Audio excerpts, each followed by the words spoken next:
रसूलिहिल करीम अम्मा बाद फ़अऊज़ु बिल्लाहि मिनश शैतानिर रजीम बिस्मिल्लाहिर रहमानिर रहीम वतनाए सुबुल खतमुर रुसुल मौलाए कुल जिसने गुबारे रह को बख्शा फरोगे वादिये सीना निगाहे इश्क मस्ती में वही अव्वल वही आखिर निगाहे इश्क मस्ती में वही अव्वल वही आखिर वही कुरान वही फुरकान वही यासीन वही ताहा।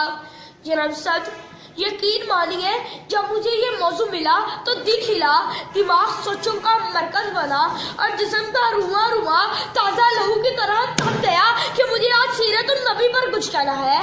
जनाब सद मैं इस बात की जस्तजू और दावत गुफ्तगू दोनों के लिए आपका शुक्रगुजार हूँ। कुछ वक्त की किल्लत है, मज़मूने तवालत है, अल्फाज की कसरत है, जुलानी में तबीयत है, कुछ कहने की हजरत है, कुछ कह भी नहीं सकता, कुछ कहने की दावत है, चुप रह भी नहीं सकता, इशारों में गुफ्तगू होगी, सबके रूबरू होगी।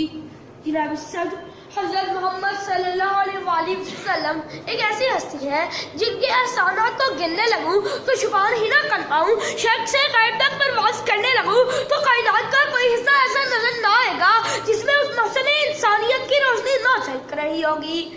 कलम की रग रग में इश्क भर दूं, जबी को सजदों से खत्म कर दूं, सबील पाकर मैं रोशनाई की सल्तनत को इल्म तो कर दूं, नजर का वक्फे भरम तो कर दूं, मैं दिल की ताकत को बाहर तो कर दूं, एक इसमें आजम को विर्द करके मैं अपने सीने पे दम तो कर दूं, तमाम जर्रे दरूद भेजे मैं नाते खैरुल इनाम लिखूं, फरिश्ते लफ्जों को गुस्ल दे ले तो फिर मोहम्मद का नाम लिखूं, तो फिर मोहम्मद का नाम लिखूं सल्लल्लाहु अलैहि वसल्लम। जनाब सल्लम जब मैं सीरत नबी का तज़किरा करता हूँ तो मुझे ताइफ की वादी में पत्थर खाने वाले मोहम्मद अरबी हदायत और खैरियत की दुआएं नजर आती है।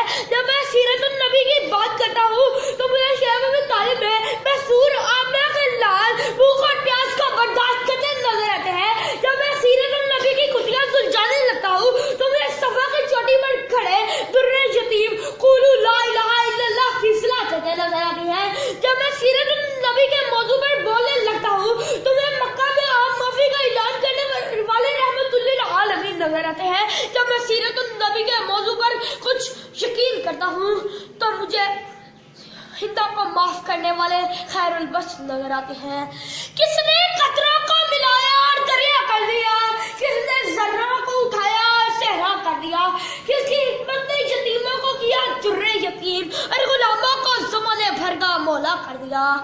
जनाब सद हज़रत मोहम्मद सल्लल्लाहु अलैहि वसल्लम किरदार का आलन नमूना थे। हज़रत मोहम्मद सल्लल्लाहु अलैहि वसल्लम रहमतुल्लिल आलमीन थे। हज़रत मोहम्मद सल्लल्लाहु अलैहि वसल्लम कुरान की अमली तफसीर थे। हज़रत मोहम्मद सल्लल्लाहु अलैहि वसल्लम मुअल्लिम थे। हज़रत मोहम्मद सल्लल्लाहु अलैहि वसल्लम मुस्लिह थे। हज़रत मोहम्मद सल्लल्लाहु अलैहि वसल्लम मुर्शिद थे। हज़रत मोहम्मद सल्लल्लाहु अलैहि वसल्लम रुश्द व हिदायत का सरचश्मा थे। इसीलिए अल्लाह ताला फरमाते हैं कि अगर तुम मेरे से मोहब्बत करना चाहते हो तो मेरे महबूब की पैरवी करो और उनसे मोहब्बत करो, क्योंकि मोहम्मद की मोहब्बत दीन हक की शर्त अव्वल है। मोहम्मद की मोहब्बत दीन हक की शर्त अव्वल है। इसी में हो अगर खामी तो सब कुछ नामुकम्मल है। शुक्रिया।